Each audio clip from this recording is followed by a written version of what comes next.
अस्सलाम वालेकुम मेरे प्यारे भाई लोग, बहुत खुशखबरी है। तो पहले आपको स्क्रीनशॉट पर लगा कर दिखा रहा हूँ 30 जनवरी से, यानी 30 जनवरी से 3 दिन का छुट्टी का ऐलान किया गया है, पेड हॉलीडे का ऐलान किया गया है। बहुत इंपॉर्टेंट खबर है। तो चलिए स्टार्ट करता हूँ, बताता हूँ अपडेट के बारे में। दो और बड़ी खबरें सामने आ रही है, वो भी आपको बताने वाला हूँ। तो 2-3 मिनट का वीडियो है, लास्ट तक ज़रूर देखना ताकि आपको पूरी जानकारी मिले। तो चलिए स्टार्ट करता हूँ, बताता हूँ अपडेट के बारे में।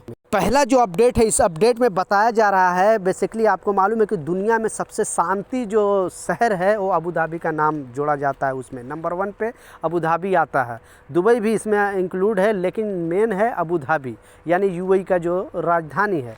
उसमें बताया जा रहा है कि अगर आप किसी भी जगह पे रह रहे हो और आपको डिस्टर्ब हो रहा है, बेसिकली आपके साइड रूम के साइड में कोई भी कंस्ट्रक्शन का काम चल रहा है या कोई भी फैक्ट्री वाला काम है, तो उसके लिए आपको डरने की ज़रूरत नहीं है। आप लाजिम कंप्लेन कर सकते हो। ये गवर्नमेंट का कहना है, अबू धाबी गवर्नमेंट का कहना है, यूएई गवर्नमेंट का कहना है कि आपको कंस्ट्रक्शन के वजह से या और कोई भी फैक्ट्री होने के वजह से, ऐसे बहुत सारे हैं जो बिल्डिंग के बगल में बने होते हैं, रात भर काम करते हैं, शोर शराबा अगर करते हैं तो उसके लिए आप बेधड़क कंप्लेन कर सकते हो और उस पर कुछ ना कुछ सरकार कार्रवाई करेगी।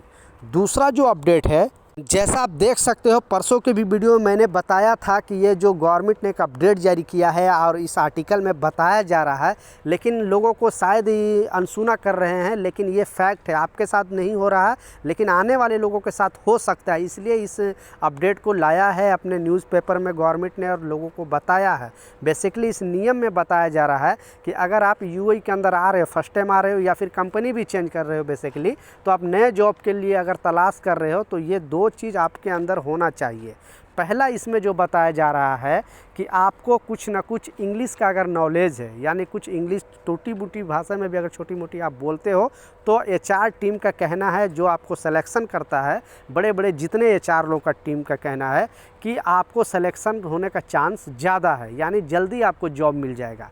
लेकिन जो एकदम जिनको कुछ भी मालूम नहीं है, तो ऐसा नहीं उनको नहीं मिलेगा, लेकिन इनके पास प्लस पॉइंट है, यानी आपको अगर इंग्लिश थोड़ा बहुत मालूम है, इंग्लिश बोलते हो, तो आपको जल्दी सिलेक्शन होगा, इस अपडेट में बताया जा रहा है। दूसरा इसमें यह भी बेनिफिट बताया जा रहा है कि जब आपके सैलरी तय किया जाता है कि आपकी सैलरी कितना है, तो उसका भी इफेक्ट इस पर पड़ता है। यानी आपको अगर इंग्लिश का नॉलेज है, छोटी मोटी थोड़ी भी अगर नॉलेज है, तो आपको इस पर इफ़ेक्ट पड़ता है, यानी आपकी सैलरी थोड़ा ज़्यादा हो सकता है। जो दूसरे लोग यानी कम जो पढ़े लिखे हैं, उनसे आपसे कुछ ना कुछ सैलरी ज़्यादा हो सकती है।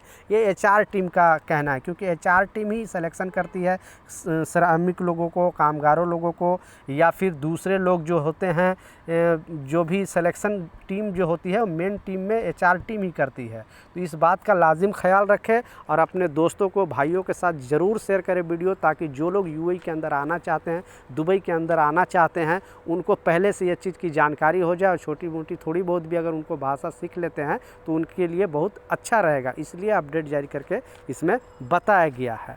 तीसरा और इम्पोर्टेंट एक अपडेट आ रही है, इस बेसिकली कहना है, जो मोहरे का कहना है कि काम करने के लिए जो भी सामान चाहिए, यानी आपको बेसिकली ऑफिस वाले नियम आया था कि अगर कोई भी ऑफिस वाले अगर अपने कामगार से काम कराना चाहता है, रूम कहीं और है, ऑफिस कहीं और घर बैठे अगर काम कराना चाहता है, अपने घर से, हाउस से काम कराना चाहता है, होम से, तो उसके लिए सारा सिस्टम का अरेंजमेंट करना ये कंपनी की जिम्मेवारी है। बेसिकली नाम भी इसमें बताया गया, जो भी जैसे कंप्यूटर वगैरह हो गया, या फिर उनका जो वीज़ा का सिस्टम है वो ही कराएंगे, एमरेट आईडी बनाना, ये कंपनी का काम है।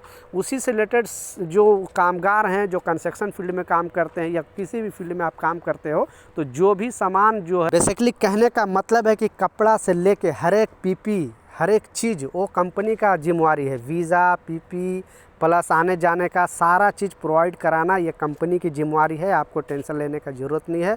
और जो एमरेट आईडी बनता है, इसमें इस अपडेट में ये भी बताया गया कि जो एमरेट आईडी बनता है, आईडी बनाने का भी जिम्मेवारी ये कंपनी की है। तो आपकी कंपनी आईडी का जो पैसा वो कटिंग करती है कि नहीं, नीचे कमेंट सेक्शन में ज़रूर बताना।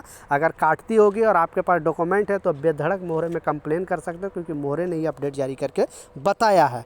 लास्ट जो सबसे और इम्पोर्टेंट और सबसे जो बड़ी खुशखबरी वाला अपडेट है, जैसा मैं स्क्रीन शॉट पर आपको लगा कर दिखा रहा हूँ।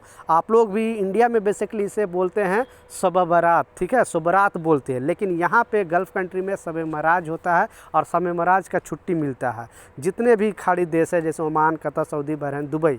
लेकिन 2019 से यूएई गवर्नमेंट ने ये छुट्टी ना देने का ऐलान किया था, यानी ये छुट्टी को ईद की छुट्टी में जोड़ने का ऐलान किया था। लेकिन इस बार जो अपडेट आया है और बताया जा रहा है बेसिकली ओमान से, और दूसरा जो अपडेट आ रहा है कुवैत से, ये दोनों जो कंट्री है यानी यूएई का जो पड़ोसी हैं उन्होंने 3 दिनों का छुट्टी का ऐलान किया है। बेसिकली 30 जनवरी का एक छुट्टी रहेगा, बीच में उन लोगों को ओमान में तो 2 दिन ऐसे भी यानी फ्राइडे और सैटरडे छुट्टी रहता है, एक दिन और जो है 30 तारीख को छुट्टी, यानी 3 दिन वहाँ पे छुट्टी रहेगी और कुवैत में भी 3 दिन की छुट्टी रहेगी। लेकिन यूएई के अंदर यूएई गवर्नमेंट का कहना है कि इस साल जो शब मराज का छुट्टी यूएई में नहीं रहेगा और ये छुट्टी को शायद ईद में जोड़ा जाएगा। जो ईद की छुट्टी मिलेगी, 4 छुट्टी ईद की मिलने वाली है, तो उस ईद के छुट्टी में ये छुट्टी शायद जोड़ा जा सकता है। तो बिल्कुल हम लोग भी सोचा था कि शायद ये शब मराज की छुट्टी मिलेगी, लेकिन गवर्नमेंट ने क्लियरली बोला है कि ये छुट्टी आपको शब मराज का छुट्टी नहीं मिलेगा। सिर्फ ओमान और कुवैत ने अभी ऐलान किया है, बाकी सऊदी का ऐलान करने का बाकी है, कतर का ऐलान करने का बाकी है। नीचे कमेंट सेक्शन में अपना राय ज़रूर लिखना कि जो आपने शब मराज की छुट्टी आपने कभी आपको मिला है कि नहीं मिला है। मिलता हूँ नए अपडेट के साथ, नई जानकारी के साथ, जब तक जय हिंद।